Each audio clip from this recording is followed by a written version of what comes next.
Baik, Assalamualaikum warahmatullahi wabarakatuh. Kami dari kelompok 8 akan mempresentasikan proyek UTS kami dengan judul Coffee Shop Sales Performance Analysis. Sebelum kami masuk ke presentasinya, izinkan kami memperkenalkan diri terlebih dahulu. Saya Kalista Dian Kemala dengan NIM akhir 017 dan teman-teman saya. Saya Maria Shelina Enji dengan NIM akhir 006. Dan saya Cokorda Istri Nasanti Maharani Pemayun dengan NIM akhir 01. Oke, jadi di bab pertama ini kami membahas tentang pendahuluan. Untuk latar belakangnya sendiri, penjualan kopi merupakan hal penting di industri kopi modern. Persaingan antar kedai kopi menuntut pemilik usaha memahami pola penjualan agar bisa mengatur stok, promosi, dan jam operasional dengan lebih baik. Melalui proyek Coffee Shop Sales Performance Analysis ini, hasil analisis akan menampilkan informasi penting seperti KPI, tren pertumbuhan penjualan, dan kontribusi setiap produk.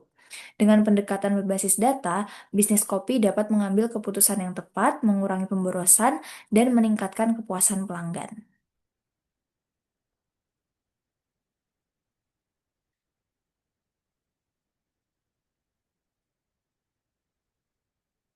Selanjutnya, di sini kami akan membahas tentang rumusan masalah. Di mana yang pertama, bagaimana total pendapatan pada masing-masing lokasi toko. Di sini ada tiga toko, yaitu ada Hell's Kitchen, kemudian ada Astoria, dan Lower Manhattan. Kemudian yang kedua, bagaimana tren total transaksi penjualan dari bulan Januari hingga Juni 2023. Yang ketiga, bagaimana distribusi total pendapatan berdasarkan kategori produk. Yang keempat, bagaimana rata-rata harga satuan atau unit price untuk tiap kategori produk. Yang kelima, bagaimana pola penjualan transaksi selama jam operasional, yaitu pada jam 7 pagi hingga jam 8 malam. Kemudian yang terakhir, bagaimana perbandingan jumlah transaksi untuk tiap kategori produk di setiap lokasi toko. Untuk tujuannya sendiri, di sini juga ada 6. Yang pertama, menganalisis total pendapatan di setiap lokasi toko untuk mengetahui cabang dengan kinerja terbaik dan mengidentifikasi waktu terbaik untuk melakukan strategi promosi. Yang kedua, mengidentifikasi tren transaksi penjualan bulanan guna memahami pola pertumbuhan penjualan dan menentukan waktu terbaik untuk melakukan strategi promosi. Yang ketiga, menganalisis kontribusi setiap kategori produk terhadap total pendapatan, serta menilai produk mana yang memiliki potensi pasar tertinggi. Yang keempat, menilai rata-rata harga satuan atau unit price dari setiap kategori produk untuk melihat keterkaitannya dengan volume penjualan dan preferensi konsumen. Yang kelima, menganalisis pola transaksi berdasarkan jam operasional toko untuk mengetahui waktu-waktu puncak transaksi dan mendukung efisiensi operasional. Dan yang terakhir, membandingkan jumlah transaksi per kategori produk di tiap lokasi toko untuk memahami variasi permintaan dan preferensi pelanggan di lokasi berbeda. Selanjutnya, kami akan membahas untuk manfaat dari proyek ini sendiri yang terbagi menjadi 4. Yang pertama, bagi manajemen toko. Hasil analisis dapat digunakan untuk menentukan strategi penjualan yang lebih efektif, seperti fokus produk unggulan, pengaturan jam operasional, dan perencanaan stok yang efisien. Yang kedua, bagi tim pemasaran. Data ini membantu merancang promosi yang tepat waktu dan sesuai dengan kategori produk yang paling diminati di tiap cabang. Yang ketiga, pengambilan keputusan bisnis. Analisis tren dan perbandingan antar lokasi dapat dijadikan dasar dalam menentukan prioritas investasi atau ekspansi cabang baru. Dan yang terakhir, bagi tim keuangan. Hasil analisis pendapatan dan harga satuan membantu dalam pengawasan margin keuntungan serta pengendalian biaya operasional. Baik, selanjutnya untuk bagian tinjauan pustaka itu yang pertama ada konsep visualisasi data. Jadi visualisasi data sendiri itu merupakan proses mengubah data menjadi bentuk grafis atau visual agar informasi yang terdapat di dalamnya lebih mudah untuk dipahami. Dan tujuan utamanya itu untuk membantu pengguna dalam mengidentifikasi pola, tren, dan hubungan antar variabel secara lebih intuitif dibandingkan hanya melalui tabel angka. Dan dalam proyek ini, visualisasi data yang digunakan untuk menampilkan performa penjualan dari berbagai cabang kategori produk periode waktu, hingga perilaku pelanggan. Kemudian yang kedua ada jenis diagram dan penerapannya. Diagram sendiri merupakan metode visualisasi yang digunakan untuk menyajikan data kuantitatif maupun kualitatif secara lebih mudah untuk dipahami. Setiap jenis diagram memiliki fungsi dan keunggulan tersendiri tergantung pada karakteristik data serta tujuan analisis yang ingin dicapai. Dan dalam proyek ini menggunakan diagram seperti bar chart, area chart, kemudian pie chart, serta line chart untuk menggambarkan aspek penjualan dari berbagai sudut pandang. Lalu ada tools visualisasi data. Di proyek ini kita menggunakan tools Tableau untuk analisis dan visualisasi data karena Tableau memungkinkan untuk melakukan kustomisasi visual, kemudian analisis data secara real time dan menampilkan hasil dengan tampilan yang menarik dan mudah dipahami. Selain itu, Tableau juga menyediakan fitur drag and drop, kemudian ada dashboard interaktif dan kemampuan integrasi dengan berbagai sumber data. Dan terakhir itu bagian dataset. Jadi di project ini kita menggunakan dataset coffee shop sales yang diperoleh dari platform Kaggle. Untuk dataset ini itu berisi data transaksi penjualan berbagai produk kopi dan minuman sejenis dari beberapa cabang toko selama periode Januari hingga Juni 2023. Dan dataset ini disajikan dalam format Microsoft Excel dan terdiri atas 100.049 115 record dengan 11 variabel.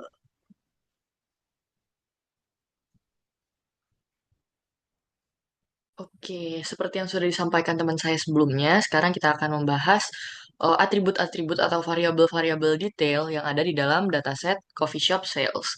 Nah, di sini seperti yang dijelaskan tadi, dataset ini kan terdiri dari 11 variabel dan 149.115 baris record. Nah, ini merupakan detail dari atribut-atributnya. Yang pertama ada transaction ID, di sini dia tipe datanya integer. Ini merupakan nomor unik untuk setiap transaksi penjualan kopinya. Nah, terus selanjutnya ada transaction date. Nah, ini formatnya date atau tanggal, tanggal terjadinya transaksi penjualan. Terus selanjutnya ada transaction time. Ini merupakan time. Itu merupakan waktu spesifik saat terjadinya transaksi. Terus selanjutnya ada transaction quantity, itu tipe datanya integer. Ini menggambarkan jumlah produk yang dibeli dalam satu transaksi. Selanjutnya ada store ID. Store ID ini merupakan kode unik untuk setiap cabang coffee shop. Selanjutnya store store location. Ini string, tipe datanya atau formatnya. Ini menggambarkan nama lokasi atau nama lokasi dari tempat toko itu berada. Selanjutnya ada produk ID. Di sini juga tipe datanya integer. Di situ merupakan kode unik untuk setiap jenis produk kopi atau minuman yang dijual di coffee shop tersebut. Selanjutnya ada unit price. Nah, ini tipe datanya atau formatnya float. Di sini dia merupakan harga per satuan produk yang dijual. Nah, di sini satuannya USD. Selanjutnya untuk produk kategori ini dia string yang menggambarkan kategori utama produk. Misalnya ada coffee, tea, bakery, dan lain-lainnya. Selanjutnya ada product type. Di sini tipe datanya juga masih string. Ini menggambarkan jenis spesifik produk di dalam kategori. Misalnya ada latte, espresso, ada muffin juga. Itu merupakan detailnya lagi daripada kategori.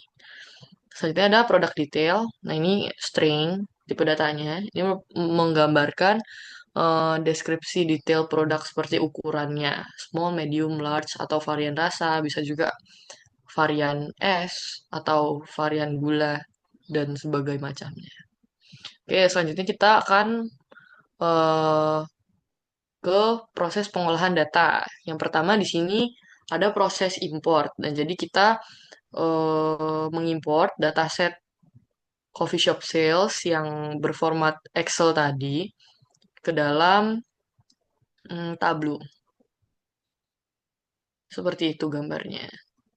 Selanjutnya kita melakukan data cleaning. Sebelum di cleaning kan pasti kita akan melakukan pengecekan dulu apakah ada missing value di dalam dataset ini. Terus setelah dicek, dengan Python, ternyata tidak ditemukan missing value di dalamnya. Jadi eh, pada data set coffee shop sales ini sudah cukup bersih, jadi nggak ada data cleaning yang harus dilakukan lagi. Selanjutnya kita akan ke transformasi data. Nah, transformasi data ini eh, merupakan proses pembuatan field baru berdasarkan hasil ubahan dari field yang sudah ada. Misalnya dengan mengubah format tanggal yang tadi ada itu, transaction date itu menjadi bulan doang atau jam doang. Nah, dengan cara ini data yang awalnya bersifat mentah dapat diolah jadi lebih mudah untuk digunakan dalam analisis dan visualisasi di dalam Tableau. Ini merupakan contoh data-data yang di transformasi.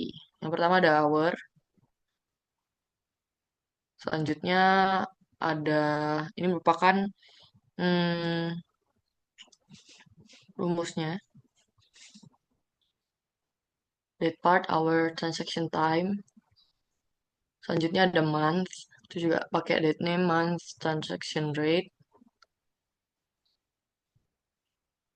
Selanjutnya ada pembuatan field tambahan. Nah, pembuatan field tambahan ini dilakukan dengan menambahkan kolom-kolom baru atau calculated field. Itu biasanya ada di dalam Tableau. Nah, ini kita bisa menghitung atau mengkombinasikan beberapa field yang sudah ada. Nah, fokusnya dalam tahap ini adalah menciptakan informasi baru dari data lama agar proses analisis menjadi lebih bermakna.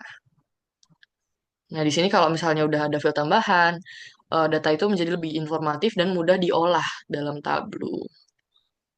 Ini di sini seperti contohnya, ada yang pertama total transaction dengan count distinct transaction ID itu untuk menghitung berapa sih jumlah transaksi yang dilakukan dalam suatu waktu. Terus ada total revenue, di sini dari transaction quantity dikali dengan unit price. Selanjutnya ada revenue by kategori, itu jumlah dari transaction quantity dikali unit price. Selanjutnya ada unit price per produk kategori, itu average dari unit price-nya. Selanjutnya ada percentage revenue contribution.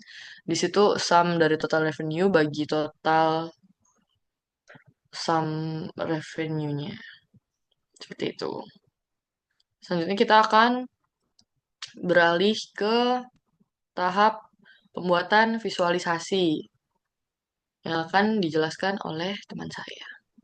Baik, di sini untuk visualisasi yang pertama itu ada bar chart yang memvisualisasikan tentang total revenue by store location, di mana digunakan untuk menampilkan total pendapatan berdasarkan lokasi toko. Jenis visualisasi ini dipilih karena mampu menonjolkan perbandingan nilai antara lokasi secara jelas dan mudah dibaca. Dengan diagram bar chart ini, pengguna dapat langsung mengidentifikasi toko mana yang menghasilkan pendapatan tertinggi dan terendah. Jadi, jika dilihat dari diagram ini, terlihat bahwa Hell's Kitchen ini mencatat pendapatan tertinggi yang disusul oleh Astoria dan Lower Manhattan. Pendapatannya tidak terlalu besar, tapi Hell's Kitchen tetap menjadi cabang dengan performa finansial yang terbaik. Hal ini bisa mengindikasikan bahwa lokasi itu time.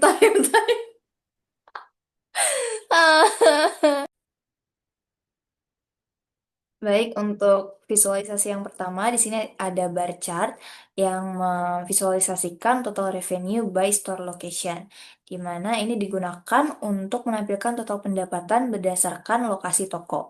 Jenis visualisasi ini dipilih karena mampu menonjolkan perbandingan nilai antara lokasi secara jelas dan mudah dibaca.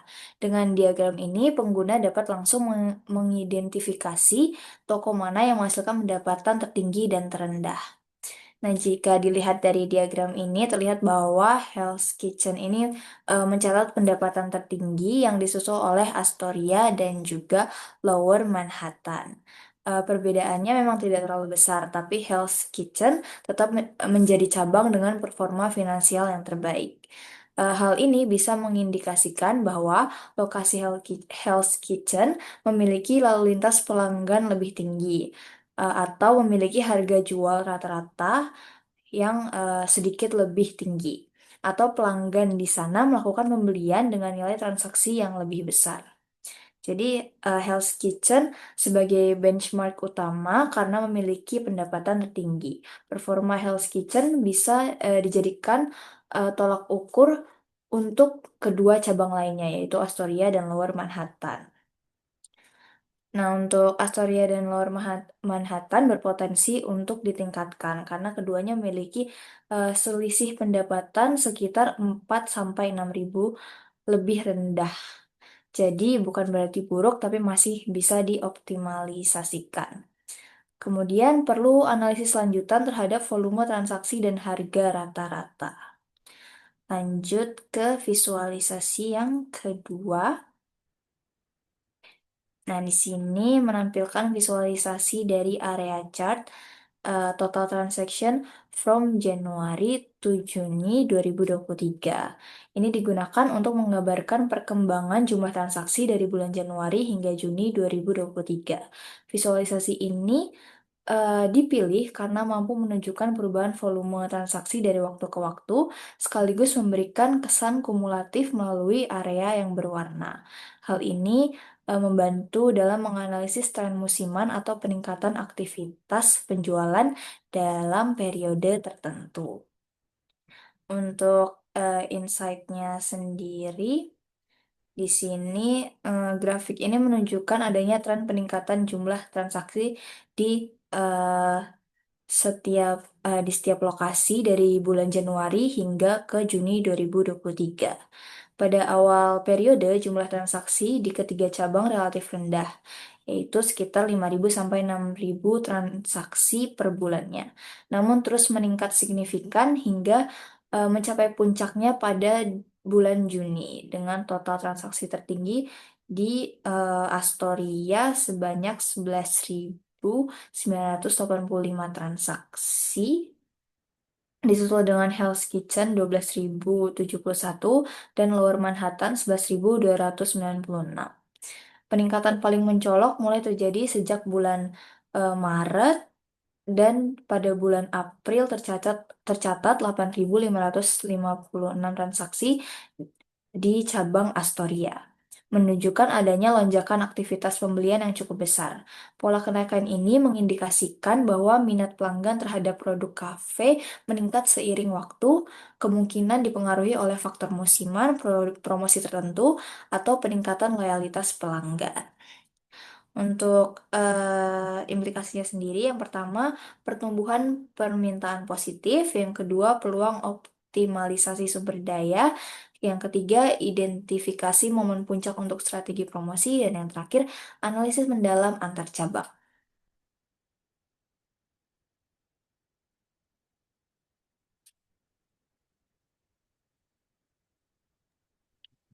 Baik, selanjutnya itu ada visualisasi menggunakan pie chart untuk total revenue by product kategori. Nah, jadi ini digunakan untuk menampilkan proporsi pendapatan berdasarkan kategori produk. Nah, jenis visualisasi ini tuh efektif karena memperlihatkan kontribusi relatif pada masing-masing kategori terhadap total pendapatan. Nah, jadi dari sini pengguna bisa dengan cepat mengetahui kategori produk mana yang paling dominan dalam menghasilkan penjualan. Nah, jadi dapat dilihat di sini kategori coffee itu menyumbang pendapatan terbesar dengan nilai 269.952 dolar atau setara dengan 38,63% dari total keseluruhan penjualan. Kemudian diikuti kategori produkti yang menyumbangkan pendapatan sebesar 196.406 dolar atau setara dengan 28,11% dari total keseluruhan penjualan. Kemudian diikuti oleh bakery, drinking coffee, dan lainnya. Nah, jadi dari sini itu menunjukkan bahwa produk minuman merupakan kontributor utama terhadap pendapatan keseluruhan kafe. Nah, sementara itu bakery dan drinking chocolate itu berkontribusi, sedangkan untuk packet chocolate itu yang berkontribusi paling kecil dengan menyumbang pendapatan sebesar 4.408 atau setara dengan 0,63% dari total keseluruhan penjualan. Nah, dari ini manajemen dapat menetapkan kopi sebagai produk unggulan yang perlu dijaga kualitasnya dan variasinya. Ya, serta mengembangkan tea sebagai alternatif pendapatan potensial. Kemudian untuk bakery dan drinking chocolate itu bisa dengan eh, melakukan strategi bundling dengan produk minuman dapat membantu meningkatkan penjualannya. Sedangkan untuk kategori packet chocolate ini itu bisa dievaluasi lebih lanjut karena performanya yang sangat rendah. Nah, jadi dengan pendekatan ini manajemen dapat mengoptimalkan portofolio produk untuk meningkatkan total pendapatan dan memperkuat posisi kafe di pasar. Lalu lanjut ke visualisasi bar chart ini yang mengenai average of unit price for product kategori. Jadi ini digunakan untuk menampilkan rata-rata harga satuan unit price dari setiap kategori produk. Ini dipilih karena lebih efisien dan menampilkan nama kategori yang panjang dan memudahkan perbandingan antar kategori. Dan visualisasi ini membantu dalam menganalisis strategi penetapan harga berdasarkan jenis produknya. Nah, di sini dapat dilihat kategori cafe beans itu memiliki rata-rata harga satuan tertinggi sebesar 21,02 dolar. Kemudian diikuti oleh branded product itu sebesar 17,72 dolar. Kemudian ada Lusty itu 9,27 dolar dan pakai coklat itu 9,05 dolar.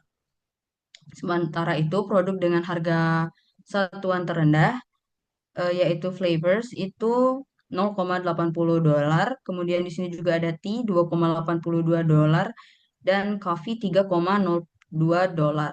Nah, di sini menunjukkan bahwa produk dalam bentuk kemasan itu memiliki nilai jual yang lebih tinggi dibandingkan produk siap saji. Nah, dari sisi bisnis, coffee beans dan produk branded dapat dikategorikan sebagai produk premium dengan margin keuntungan besar sehingga manajemen dapat fokus pada strategi penjualan tambahan serta bundling atau penawaran musiman untuk meningkatkan pendapatan. Namun di sisi lain, produk dengan harga rendah seperti coffee dan tea itu tetap perlu dipertahankan sebagai traffic driver untuk menarik pelanggan rutin dan mempertahankan loyalitas. Nah, manajemen juga dapat mendorong penjualan bakery dan drinking chocolate sebagai pendamping minuman utama agar meningkatkan nilai transaksi rata-rata per pelanggan.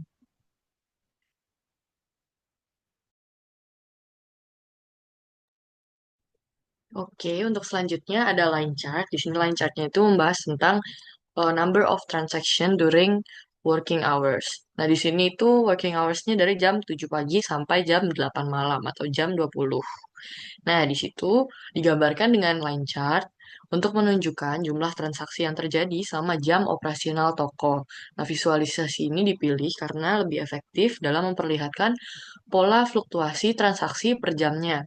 Nah, dari grafik ini dapat diketahui jam-jam dengan tingkat aktivitas penjualan tertinggi atau peak hours-nya. Nah, dari sini kita dapat lihat kalau yang tertinggi itu ada di Hell's Kitchen memiliki puncak transaksi paling tinggi pada pukul 9 sampai 10. Hell's Kitchen. Nah, itu sekitar 6,957 transaksi dengan pendapatan 33,33.606 dolar.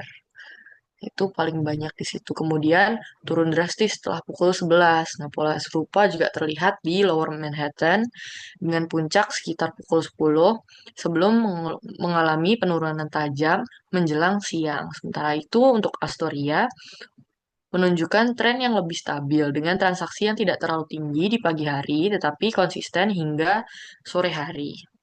bahkan cenderung meningkat kembali menjelang pukul 16 sampai 18. Oke. Dari pola ini dapat disimpulkan bahwa Hell's Kitchen dan Lower Manhattan mendominasi penjualan di jam pagi hari. Nah, di sana kemungkinan besar banyak pelanggan yang datang itu untuk membeli kopi saat bekerja, saat akan berangkat kerja atau di morning rush hour. Nah, sedangkan di Astoria memiliki performa yang lebih baik pada jam siang atau sore. Yang ini bisa disebabkan oleh lebih banyak pelanggan yang santai atau pekerja atau orang baru pulang sekolah berkunjung ke sana. Terus implikasi dan strategi untuk manajemen dari coffee shop ini adalah yang pertama untuk dengan mengoptimalkan staff dan stok sesuai dengan jam puncak per lokasinya.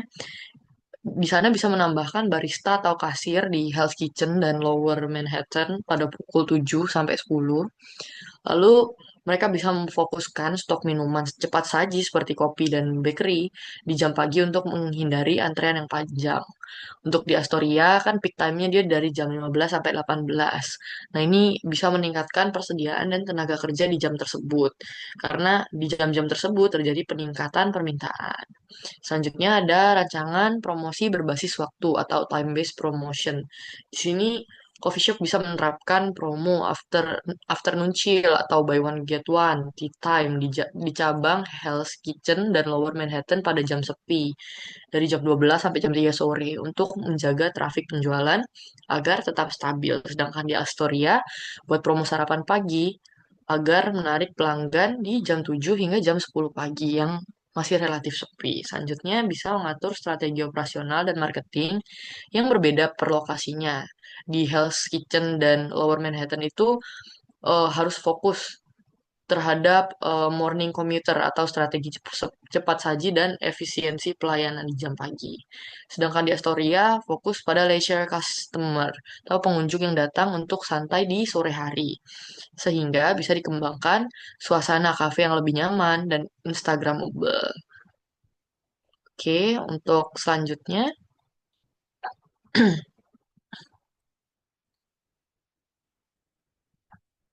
next visualisasi. Oke, selanjutnya ada stack bar chart. Nah, stack bar chart ini menggambarkan jumlah dari transaksi berdasarkan produk kategori dan store. Nah, di sini didapatkan diagram batang yang tertumpuk atau stack yang digunakan untuk menampilkan total transaksi berdasarkan kombinasi kategori produk dan lokasi toko. Visualisasi ini memungkinkan perbandingan dua variabel secara bersamaan, yaitu distribusi transaksi antar kategori dalam setiap toko. Dengan demikian, pengguna dapat memahami kontribusi masing-masing kategori terhadap performa toko dengan lebih mendalam. Di sini dapat diperlihatkan bahwa produk kopi menjadi kategori paling dominan di ketiga lokasi kafe dengan total transaksi tertinggi yaitu di Hell's Kitchen berjumlah 20.187 disusul di Astoria dengan jumlah 20.025 dan Lower Manhattan dengan 18.204. Nah, di sini kategori teh menempati tempat kedua tertinggi terutama di Astoria dengan jumlah 16.260 dan Hell's Kitchen 15.217 dan di Lower Manhattan itu dan di Hell's Kitchen, maaf, ada sebanyak 15.277 transaksi terjadi. Sedangkan di bakery menunjukkan kontribusi signifikan namun lebih merata di ketiga lokasinya masing-masing di situ sekitar 7 ribuan ya dapat dilihat di situ. Sementara itu, kategori lain seperti drinking coklat, flavor, coffee beans, dan lusty memiliki transaksi yang jauh lebih rendah, yang menunjukkan bahwa produk-produk tersebut bukan merupakan fokus utama pelanggan, atau mungkin karena harganya cenderung lebih tinggi, jadi orang jadi jarang tertarik untuk membelinya. Nah, implikasi dan strategi bisnis untuk manajemen kafe bisa dengan fokus diferensiasi produk berdasarkan lokasi. Di Hell's Kitchen itu sebaiknya memperkuat identitas sebagai specialty coffee shop misalnya, di situ menjual varian kopi yang lebih eksklusif atau promosi morning espresso deals di situ. Terus selanjutnya di Astoria bisa menonjolkan konsep dengan tea house atau menawarkan signature tea blends untuk menarik pelanggan yang lebih santai di sore hari. Sedangkan di Lower Manhattan dapat menjadi cabang balance offering yang menjaga variasi produk agar dapat menjangkau pelanggan kopi maupun teh.